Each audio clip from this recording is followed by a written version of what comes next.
యోహాను సువార్త 3:16. దేవుడు లోకమును ఎంతో ప్రేమించును కాగా ఆయన తన అద్వితీయ కుమారునిగా పుట్టిన వాని యందు విశ్వాసముంచు ప్రతివాడును నశింపక నిత్యజీవం పొందినట్లు ఆయనను అనుగ్రహించును. ఈ మాటలో దేవుడు అనే మాట, లోకము అనే మాట, ప్రేమ అనే మాట, నిత్యజీవం అనే మాట, విశ్వాసం అనే మాటలు కనపడుతూ వస్తున్నాయి. దీంట్లో మరి దేవుడు ఎవరు, లోకం ఏంటి, ఆయన ప్రేమ ఏంటి అని మనం తెలుసుకోవాల్సిన వారంగా ఉన్నాం.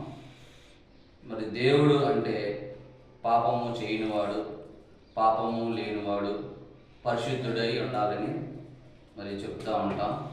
మరి లోకం అంటే పాపంతో నిండిపోయింది, శత్రు అధికారంలో ఉన్నాం. మరి ఈ లోకంలోనే మానవులైన మనం బ్రతుకుతున్నాం.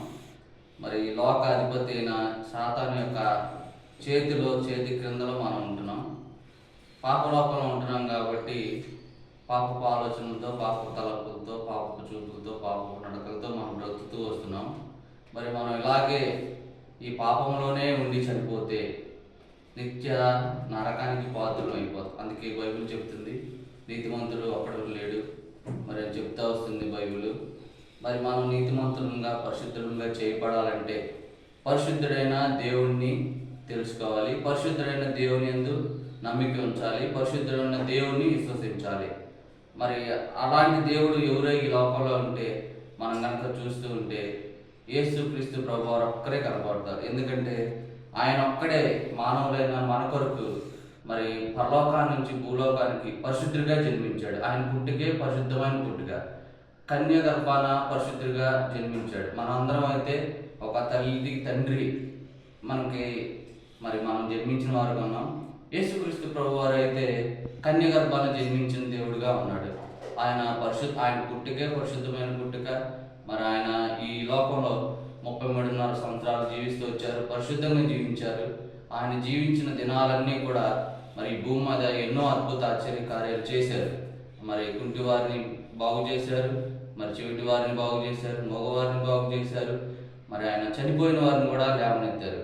అటువంటి గొప్ప దేవుడు ఈ లోకంలో మనకి ఎవరు కనపడరు. కాబట్టి యేసుక్రీస్తు ప్రభువే నిజమైన దేవుడిని ఎంతకంటే మనకి ఇంకా నిర్ధారణ చేసుకోవాల్సిన వేరే పని ఏమి లేదు.